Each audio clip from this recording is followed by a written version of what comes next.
Hello दोस्तों, आपको तारक मेहता का उल्टा चश्मा का फुल एपिसोड देखना है तो टेलीग्राम चैनल को ज्वाइन कर लीजिए।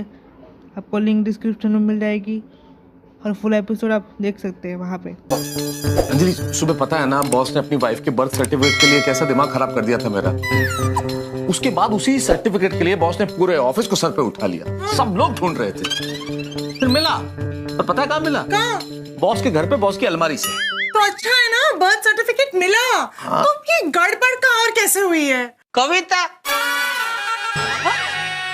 कौन कविता? किसी लड़की की बात नहीं हो रही है, ये लिखने वाली कविता की बात हो रही है। कविता। और कविता भी ऐसी वैसी कविता नहीं है अंजलि भाभी, सुतड़ी बम जैसी कविता। मतलब? वो सुतड़ी बम फूटता है तो कैसे एकदम जोरदार धमाका होता है, वैसे ही मेहता साहब की लिखी कविता बॉस ने सुनी ना तो वो भी सुतड़ी बम की तरह फूटे। अच्छा तारक, ऐसी क्या कविता लिखी आपने कि इतना टेंशन वाला माहौल हो गया? वो अभी सुनाएंगे। सुनाए मेहता, सुनाइए। जेठल नहीं भाई। अरे नहीं सुनाइए भाई, अंजलि भाभी और बबीता जी को पता तो चले कितनी जलद कविता लिखी है। ऐसी क्या आपने कविता लिखी थी आपने? सुनाइए ना प्लीज। अरे पर हाँ सुनाइए ना, हम सब सुनना चाहते हैं। ठीक है, कविता का शीर्षक है बॉस दी शेर। बॉस आप हो जंगल के शेर, पर किस जन्म का निभाते हो हमसे बैर। बॉस कर्मचारी आपकी प्रजा, बिना गलती के भी हमें देते हो सजा। बॉस आपसे क्या नहीं है आपसे कोई याद। जब हम कहते हैं कुछ खास, जब हम कहते हैं कुछ खास तो आपको लगता है बकवास, और आपकी बकवास को भी हमें समझना पड़ता है खास। जालिम, आपको देखकर अटक जाती है गले में सांस। कर्मचारी पर नहीं है आपको विश्वास, तुम हो जैसे कोई पिछले जन्म की खड़ूस सास। बॉस आप हैं बड़े सनकी, नहीं सुनते कर्मचारियों के मन की। समझ में नहीं आता ये बॉस ऐसे क्यों होते हैं। कभी करेले जैसे कड़वे तो कभी जलेबी की तरह टेढ़े होते हैं। ये कर्मचारी हमेशा होते हैं। बॉस हमसे तो अच्छे हैं वो कोलू के बैल। इनका कभी तो होता है शांति और फुर्सत से मेल। आप तो बात बात में करते हो ईमेल, वर्क फ्रॉम होम हो ना तो भी लगती है जेल। हमें तो दूसरे दिन का काम बता के आराम से सो जाते हो और रात को तांडव नृत्य दिखाते हो। बेवजह बात बात में डांटते हो, सुबह नाश्ते में क्या मिर्ची खाते हो। अरे किस जन्म का बैर निभाते हो। आप हमें पूरे विलेन नजर आते हो। विले जन्म मैं बनूं बॉस और आप करो जॉब। बात बात में डांटूंगा और जमाऊंगा रॉब। बॉस आपको क्या कहूं मैं खास, नहीं है आपसे कोई आस, नहीं है आपसे कोई आस, नहीं है आपसे कोई आस। अरे बाप रे तारक, आपने अपने बॉस के लिए ऐसी कविता लिखी? एक बात समझ में नहीं आई। मेहता साहब ने अपने बॉस के लिए ये कविता लिखी, तो इसमें तुम कैसे फंस गए? तुम्हारी नौकरी क्यों खतरे में है? शाबाश शाबाश बबीता जी, मैं भी यही पूछने वाला था कि यही बात समझ में नहीं आ रही है। बताइए ना मेहता साहब। हुआ यूं,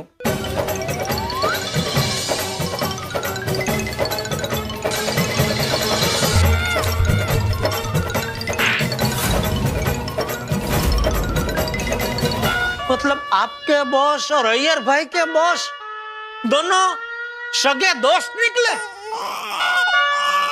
ये तो भयंकर क्या बोलते हो, कोइंसिडेंस हो गया। कहना चाह रहा है जेठा वो इंसिडेंट। हाँ अभी समझा बबीता, ये जय दलाल का आइडिया की वजह से मेहता साहब तो बच गया, लेकिन मैं बच गया।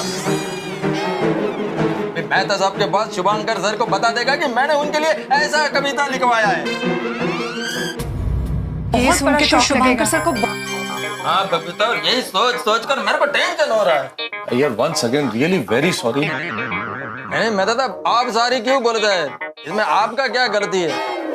ये सब जय दलाल का वजह से हुआ है। इसका दिमाग में ऐसा गड़बड़ वाला आइडिया आता नहीं और ये सब कुछ होता नहीं। देखिए अय्यर भाई, आप इस झमेले में बुरी तरह फंसे हैं, उसका मुझे गहरा दुख है। लेकिन आप तो मुझ पे इस तरह इल्जाम लगा रहे जैसे मुझे पहले से पता था कि आपके बॉस और मेहता साहब के बॉस दोनों सगे दोस्त हैं। जेठालाल तुमको क्या पता है क्या नहीं पता है ये मेरे को मालूम नहीं, लेकिन अभी मैं इसमें फंस गया, उसका क्या? अय्यर भाई बुरा मत लगाना, लेकिन ये जो भी गड़बड़ हुई है उसमें थोड़ी गलती तो आपकी भी है। मेरा गलती है? हाँ? मेरा क्या गलती है? अरे मेहता साहब के बॉस को आपको अपनी कंपनी का नाम और अपने बॉस का नाम सब सच सच बताने की क्या जरूरत है? मतलब जेठालाल तुम बोलना क्या चाहते हो कि मैं मेहता साहब के बॉस के सामने झूठ बोला था? हाँ? अगर झूठ बोलते तो आप नहीं फंसते ना। अगर झूठ बोलते तो आप नहीं फंसते ना। आपने सच बोला अपने बॉस का नाम, तभी ये मेहता साहब के बॉस पहचान गए ना। अरे हाँ, वो और मैं तो अच्छे दोस्त है। अगर आपने अपने बॉस का कुछ भी उल्टा सुल्टा नाम बता दिया होता तो वो थोड़ी बोलता कि अरे मैं और वो अच्छे दोस्त हैं। जेठालाल मैं कभी भी झूठ नहीं बोलता हूँ। अरे क्या झूठ बोल रहे हैं यार भाई, एक झूठ तो बोला ना। मेहता साहब ने बॉस के लिए लिखवाई है। अरे वो तो मैं तुम्हारा वजह से बोला। एक मिनट अय्यर, शांत हो जाओ। इसमें ना गलती तुम्हारी है ना जेठालाल, ना मैं बॉस पे ऐसी कविता लिखता ना सब कुछ होता। देखिए जो हो गया सो हो गया। अय्यर अभी आगे सोचो कि करना क्या है।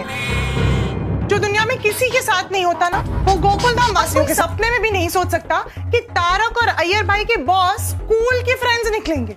अंजलि भाभी असली धमाका तो ये ना जब मेहता साहब के बॉस मेरे बॉस को वो कविता के बारे में बताएंगे। अभी मैं फिर उनसे नजर नहीं मिला पाएगा, वो मेरे बारे में क्या सोचेंगे? अय्यर शुभांकर सर को कितना बड़ा शॉक लगेगा कि तुम उनके बारे में ये सब सोचते हो। नहीं बबीता जी, आप टेंशन मत लीजिए। देखिए हर प्रॉब्लम का कोई ना कोई हल तो होता ही है। अभी जैसे मेहता साहब बच गए, ठीक वैसे ही ये अय्यर भाई को भी बचाने का कोई ना कोई आइडिया मिल ही जाएगा। ओ जेठालाल प्लीज प्लीज, तुम आइडिया का नाम मत लो और कोई आइडिया मत दो। मेरे को तुम्हारा कोई आइडिया नहीं चाहिए। यार भाई मैं तो आपको नहीं बचाने के लिए बोल रहा था। अय्यर आइडिया क्या? देखो शुभांकर सर बहुत अच्छे इंसान है, बहुत ही नेक दिल के इंसान है, राइट? तुम ना डायरेक्टली उनके पास जाओ, सच सच बोल दो कि मेहता साहब को बचाने के लिए उनके बॉस के सामने तुमने ये झूठ बोला था। That's it. पिताजी वाह, मस्त मस्त आइडिया। अय्यर भाई करो, अब भी कभी बॉस को फोन करो और सब बता दो। ओ जेठालाल यू कीप क्वाइट। हाँ बबीता, हमारा बात एकदम करेक्ट है। शुभांकर सर बहुत अच्छा आदमी है और मैं उनको बोलेगा ना तो वो मान भी जाएगा, लेकिन उनके मन में हमेशा रहेगा कि मैंने झूठ ही सही लेकिन उनका कैरेक्टर डाउन किया है। हाँ ये बात तो सच है। अरे पर तारक के बॉस तो डिनर पर सब सच बता देंगे ना। मैं डिनर पे नहीं जाएगा। नहीं अय्यर, जाना तो हमें पड़ेगा। और जाना क्या पड़ेगा, उल्टा हमें 15 मिनट पहले पहुंचना पड़ेगा, क्योंकि हमारे पहुंचने से पहले अगर वो दोनों पहुंच गए, उन्होंने आपस में बात कर ली फिर। नहीं मैं दादा, मैं डिनर पर नहीं आएगा। मैं बॉस को मेल कर रेजिग्नेशन दे देगा। बबीता मैं तो नौकरी छोड़ देगा। नहीं अय्यर, मैं नौकरी छोड़ दूंगा। अरे फिर मैं सच बोलूंगा, वहां जाके मैं बता दूंगा कि कविता मैंने अपने बॉस के लिए लिखी थी और उसके बाद झूठ बोला है कि अय्यर के बॉस के लिए लिखी थी। मैं दादा आपके बॉस शुभांकर सर को सब सच बता देंगे। नौकरी तो मेरे को ही छोड़ना पड़ेगा। तुम्हारे शुभांकर सर बहुत अंडरस्टैंडिंग है, वो मेरे बॉस की तरह नहीं है, इसलिए नौकरी मैं ही छोड़ूंगा अय्यर। नहीं मैं दादा मैं छोड़ेगा। मेहता साहब आप जॉब मत छोड़िए। नोइंग अय्यर वो शुभांकर सर को भी फेस नहीं कर पाएगा। नहीं बबीता जी, अगर हमारे वजह से अय्यर भाई को जॉब छोड़नी पड़े तो ये बोझ हम नहीं सह पाएंगे। तुम बिल्कुल सही कह रही हो अंजलि, बिल्कुल सही कह रही हो। नहीं मैं दादा आप आपके बॉस को कुछ नहीं बताएंगे। अय्यर मैं दादा अय्यर देखो, लो देखो, यहाँ हमारी नौकरी जा रही है, हमारी जान पे बनी हुई, और जेठालाल झपकियां ले रहा। हाँ तो मैं दादा जेठालाल को क्या टेंशन है, उसका थोड़ी कोई जॉब जा रहा है। अरे जॉब तो हमारा जा रहा है, वो तो आराम से सोएगा। अरे मैं सो नहीं रहा था अय्यर भाई। अरे जेठालाल मैंने खुद देखा अपनी आंखों से कि तुम सो रहे थे।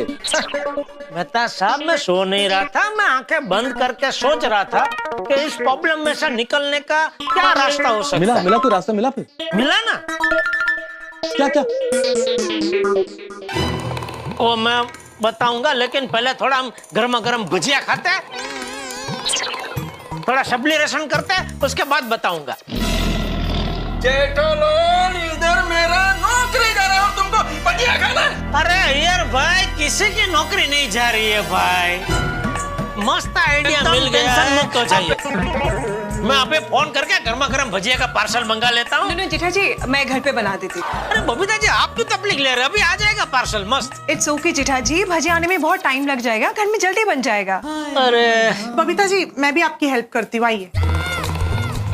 अच्छा अंजलि भाभी, तो डाइट भजिया मत बनाना।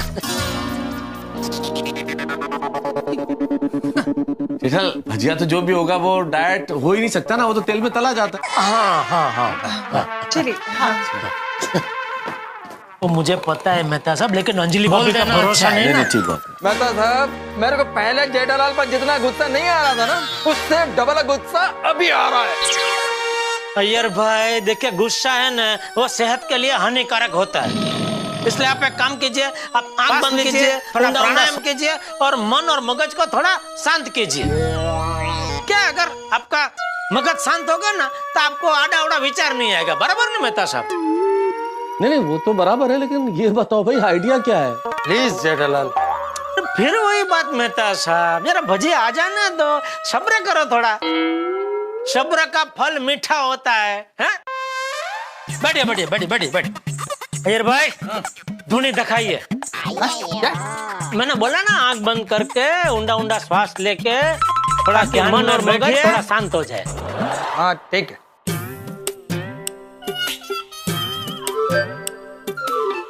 हाँ, मस्त खुशबू आ रही है, वाह।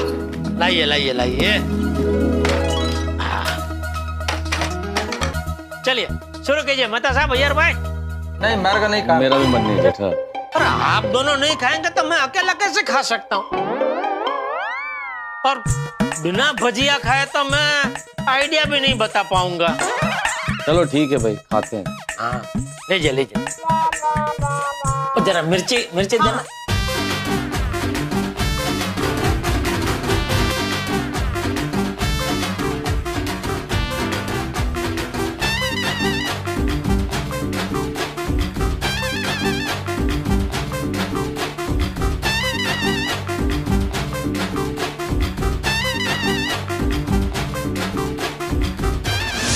वाह वाह बबीता जी, मजा आ गया। अंजलि भाभी, थैंक यू। बहुत जबरदस्त भजिया बना था। हाँ जेठालाल, तुम्हारे कहने से हमने भजिया। हाँ बिल्कुल बिल्कुल बिल्कुल। तो सुनिए, आज रात को 8:30 बजे मेहता साहब आप और अय्यर भाई आप दोनों अपने अपने बॉस के साथ डिनर लेने जाइए। फिर वहां जाके टेबल पे बैठ के शुरू में थोड़ी आड़ी अवड़ी और टाइम पास की बातें करना, और उसके बाद खाना ऑर्डर करना। फिर जैसे ही खाना आए, खाना खा लेना। फिर बिल आएगा, तो बिल जैसे ही आए ना, तो फिर वो आप आपस में तय कर लेना कौन देगा या कौन कितना देगा वगैरह। फिर हाँ भाई, बिल दे दिया। फिर हाँ बराबर, बिल दे दिया। उसके बाद मेहता साहब आप, हाँ। और अय्यर भाई आप, हाँ। आप दोनों एक साथ, हाँ। एक रिक्शा में बैठ के वापस घर आ जाना।